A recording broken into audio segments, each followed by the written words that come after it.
Hyderabad Jubilee Hills Nandagiri hills ను ఆనుకొని ఉన్న గురుబ్రహ్మనగర్ బస్తీని హైడ్రా కమిషనర్ రంగనాథ్ ఖైరతాబాద్ ఎమ్మెల్యే దానం నాగేందర్తో కలిసి పర్యటించారు.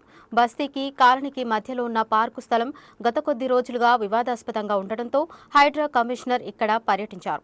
ఈ సందర్భంగా బస్తీ వాసులతో కాలనీ వాసులతో వేరువేరుగా స్థానికంగా ఉన్న పరిస్థితులను తెలుసుకున్నారు. బస్తీకి సంబంధించిన 1 ఎకరా 25 గుంటల స్థలం ఉందని కమిషనర్ దృష్టికి తీసుకువచ్చారు. త్వరలో ఇక్కడ సర్వే చేసి స్థానికులకు న్యాయం చేస్తామని కమిషనర్ హామీ ఇచ్చారు.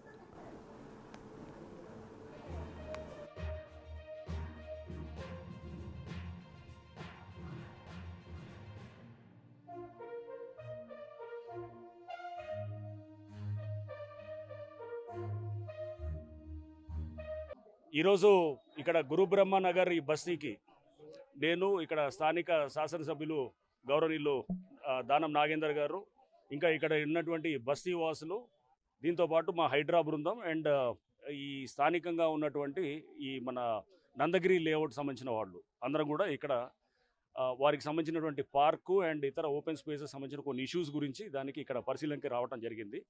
సో క్షేత్రస్థాయిలో పరిశీలించడం జరిగింది. ఈ బస్తీకి ఎప్పుడో చాలా ఏళ్ల క్రితమే దీనికి ఒక అప్రూవ్డ్ పర్మిషన్ కూడా ఉన్నది. దాదాపు ఎకరా 25 గుంటలు దీనికి అప్రూవ్డ్ పర్మిషన్ కూడా ఉంది. 2011 ఆ టైంలో దీనికి పర్మిషన్ ఇచ్చినట్టుగా కూడా డాక్యుమెంట్స్ కూడా ఉన్నాయి. సో అట్లనే ఇక్కడ స్థానికంగా ఉన్నటువంటి నందగిరి లేఅవుట్ సంబంధించిన వారు పార్క్ని సెక్యూర్ చేసుకోవాలని వాళ్ళ కంటెన్షన్ ఉన్నది. సో ఈ ఉభయుల మధ్యలో డిఫరెంట్ కంటెన్షన్స్ ఉన్న దృష్ట్యా మేము ఇక్కడ క్షేత్రస్థాయిలో పరిశీలించినప్పుడు ఫస్ట్ ఇక్కడ ముందు ఈ బస్తీకి ఎకరా 25 గుంటలు ఫస్ట్ అది సెక్యూర్ చేస్తాం.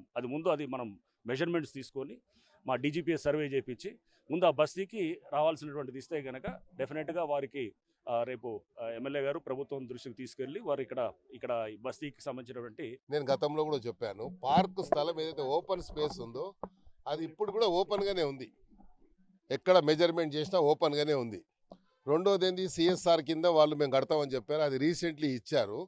ఇన్ఛార్జ్ డీసీ ఎవరైతే ఉండనో అతను మా నాలెడ్జ్ లేదు, ఎవరు నాలెడ్జ్ లేదు, లోకల్ ఎమ్మెల్యేని కూడా కాన్ఫిడెన్స్లో తీసుకోవాలి, ఆయన అభిప్రాయాలు కూడా తీసుకోకుండా సిఎస్ఆర్ కింద ఇచ్చారు.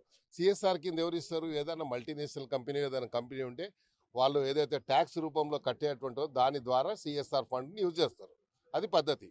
కానీ వీళ్ళే ఒక సొసైటీ ఫామ్ చేసుకొని సిఎస్ఆర్ ఫండ్ అంటారు.